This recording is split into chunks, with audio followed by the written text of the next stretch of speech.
Hello guys, this is another simple short brief episode on how to determine a higher probability inversion fair value gap. So to start with, you know your Ifvg, if an Ifvg is violated, it's not respected, like price closes above or below it, turns to be an inversion fair value gap. And therefore, how do we identify high probability fair value gaps? Been asking this, and here we are today.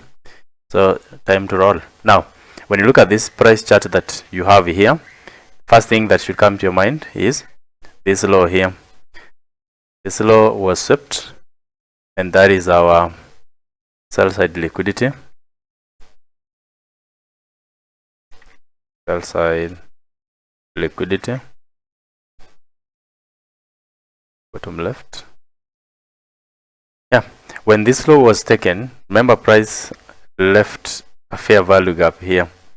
So ideally, if you were to continue lower, this fair value gap was to do what? To support price lower.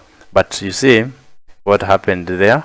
Price impulsively closed above it. Now that turns this fair value gap to be an inversion fair value gap, what we annotate as Ifvg.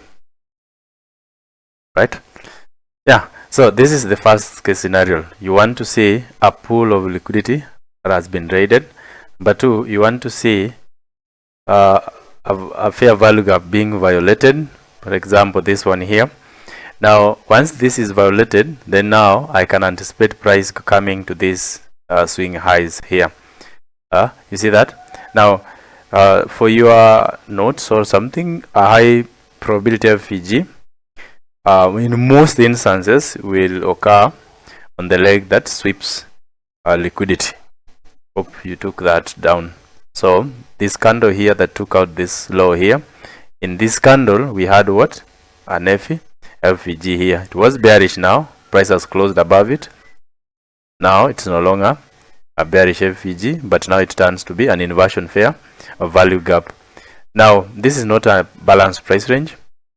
Balanced price range, you want to see two fair value gaps overlapping. Now when price closes above here, then what do? You check your time and you confirm what time of the day is it. If it's within kill zones, then now this can be a good entry. Then you can take price to their opposing liquidity. Now entry criteria for this one, so you can enter at the upper side of that Ifvg. That should be my entry.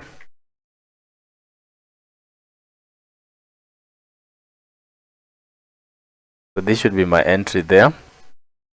Then now stop loss. Everybody is asking where should I place your stop loss? You see, you know how much your account can carry. You know how much you want to risk. So the amount I'm risking in my account cannot be the same. See that?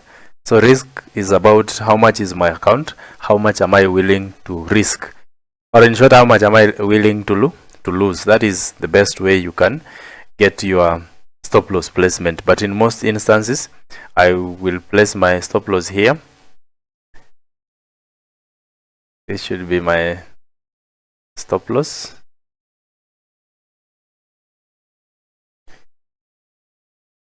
With an anticipation that price can actually dig deep into this Ifvg. It can drop further and then reject it, but at least it should not come below 50% of this wick, this one here. So you also need to give room for your trades to breathe. Some of you, I see sometimes you squeeze, see, then you place it here. Price can always come for you.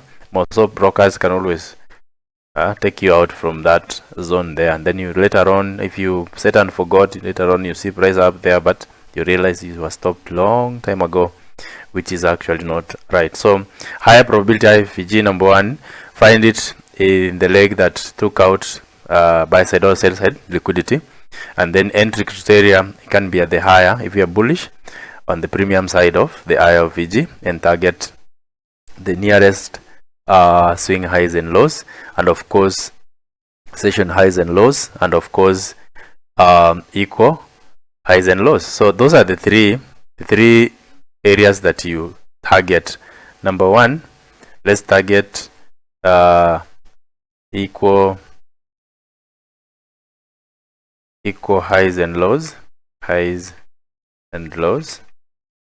Number two, let's target session highs and lows.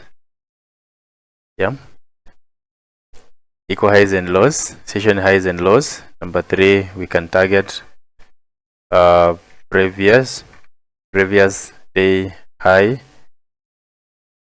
and previous day low.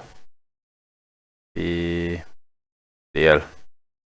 3 and PDL.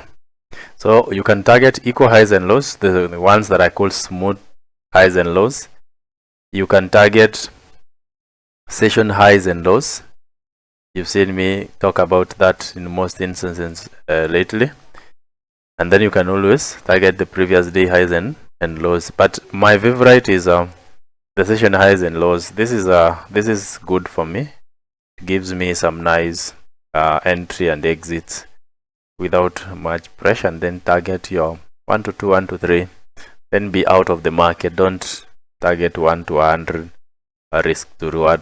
That will not work in most instances. Then when price closed above here, you can see the close of this candle and the low of this candle there. When price closed above, price came back to the high of this candle there, then continued high. That is an immediate rebalance there. So guys, as brief as this sounds, that is how you can take advantage of Ifvg, and I hope you found this insightful. Until next time, remember to subscribe to my channel.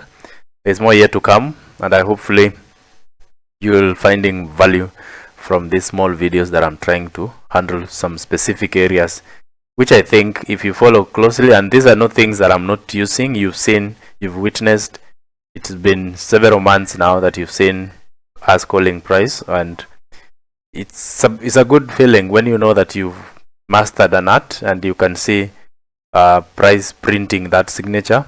That is the best feeling that you can ever have. So can you try as much as possible to always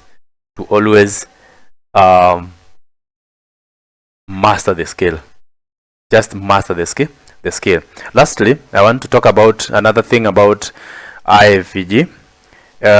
When you talk about market structure shift, when price closed above this, I'm no longer interested to look lower now. I'm interested to look higher. What does that mean? Ifvg can also be used as advanced market structure shift. I'm a change in state of delivery. Did not get that? That Ifvg can be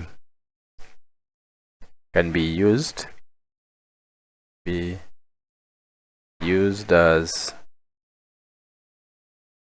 advanced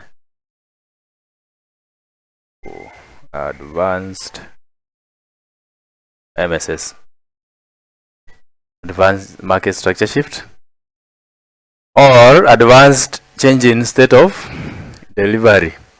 So you can use Ifvg for other than waiting for the short-term high and low to be swept. Ifvg can be used to confirm a change in state of delivery, or what we call a market structure shift in directional change. I'm a shift. You're no longer interested with where the price was originally moving to, but now you are likely to have a reverse or a smart money reversal using inversion fair value gap. Guys, it might sound like a small video, but you rewatch again, you will realize that there's tons of information in this less than 10 minutes that I've just been speaking. You guys, hope you're doing well, and I hope you're showing up each and every single day. This is your time. Do what it takes to be successful. Until next time, guys, be safe.